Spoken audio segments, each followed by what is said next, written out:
দিদিরা খেলছে, পিউ দিদি আর গুবলু দাদা। এদিকে ভাই নিচ্ছে, বায়না করছে, ভাইকে দিচ্ছে না, এ দৌড়াদৌড়ি করছে, ভাইকে দিচ্ছে না, ইট ছুঁড়ে মারছে, দেখেছো? মানে একটু হাই বলে দে।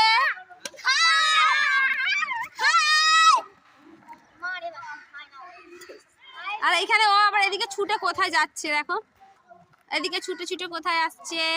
এটা কি, এটা কি, এটা গাড়ি, বাপ রে।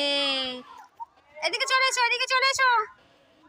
তো আজকে একটু মাঠে এসেছি, এই যে ওখানে অনেক মুরগি আছে, নোংরা আছে, যাস না, মুরগির ওখানে যেতে চাইছে। আচ্ছা, তো মাঠে ঘুরছি, কিরকম লাগছে। ওকে টাটা। মিনি ব্লগটা কিরকম হলো একটু জানিও কমেন্ট করে। বাই।